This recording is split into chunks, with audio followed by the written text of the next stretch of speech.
너울성 파도에 휩쓸린 초등학교 6학년 남학생이 13분 만에 극적으로 구조됐습니다.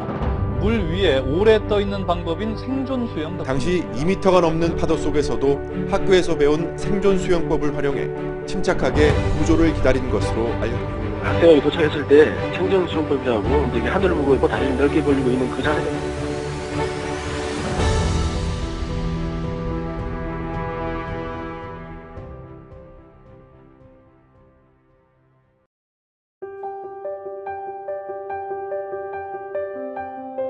이소라, 바다에서 배를 타고 가다가 사고를 났을 때 어떻게 되는지 알아?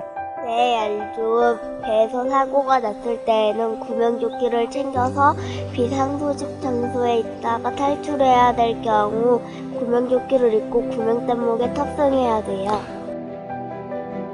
정말 잘 알고 있구나. 무엇보다 당황하지 않고 침착하게 대응하는 것이 중요해. 그럼 구명조끼가 없이 바다에 빠졌을 땐 어떻게 해야 돼요? 그럴 때 필요한 게 생존 수영이야. 오늘 선생님이랑 생존 수영에 대해서 배워보자. 네.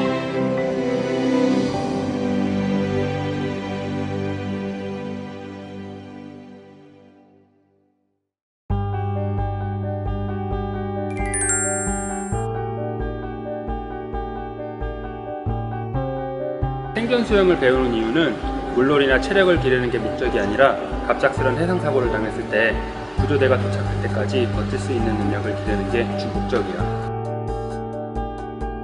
생존 수영을 연습하기 전 물에서 발차기와 물놀이 등 여러 가지 활동을 통해 물에 대한 적응력을 높일 수 있도록 합니다.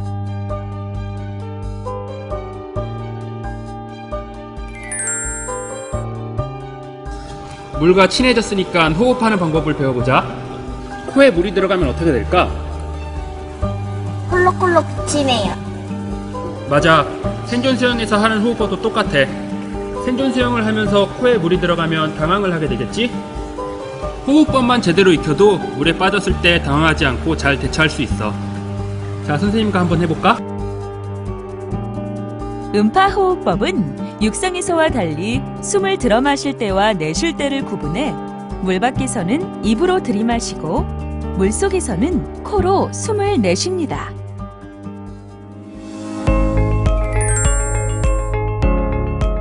얘들아, 우리 몸에는 두 개의 큰 공기 주머니가 있어.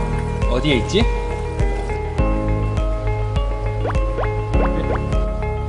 그건 작은 풍선이네. 우리 몸 속에는 폐라는 두 개의 공기 주머니가 있어서 숨을 크게 들이마시면 몸을 위로 띄울 수 있게 해준단다. 자, 그럼 생존 수영법 중에 가장 쉽게 배울 수 있는 누워뜨기에 대해서 배워볼까? 누워뜨기는 가슴과 허리를 펴고 시선은 하늘을 응시하며 물 위에 누워서 떠있는 자세입니다. 몸에 힘을 뺀 상태로 귀가 수면에 잠기도록 눕고 양팔은 넓게 벌려주어야 몸이 가라앉는 것을 방지할 수 있습니다. 처음에는 구명조끼를 착용하고 수영장 풀 벽면에 발을 가볍게 올려 연습을 하는 등 올바른 자세를 연습하도록 합니다.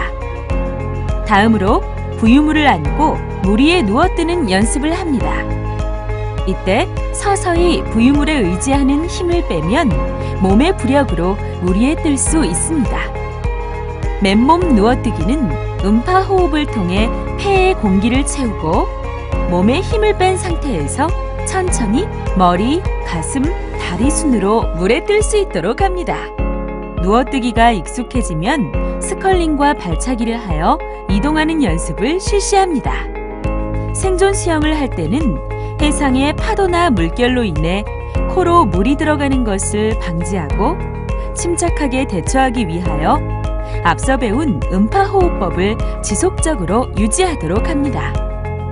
해상에서 탈출 시에는 구명조끼를 꼭 착용해야 하며 없을 시에는 과자 봉지나 스티로폼 등 부력이 있는 물건을 활용해야 합니다. 구명조끼가 없이 물에 뛰어들어야 할 경우나 갑작스럽게 물에 빠진 경우에는 당황하지 않고 수면 위로 부상한 뒤 누워뜨기 자세를 취해야 합니다. 실제 상황을 대비하여 누워뜨기를 응용한 연습을 실시하도록 합니다.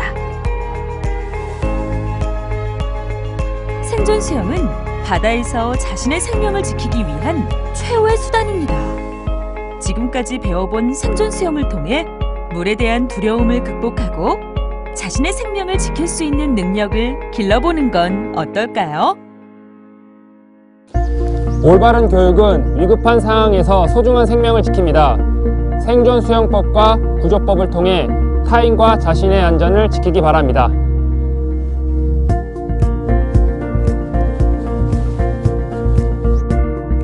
친구들과 함께 생존 수영을 배우니 쉽고 재미있었어요.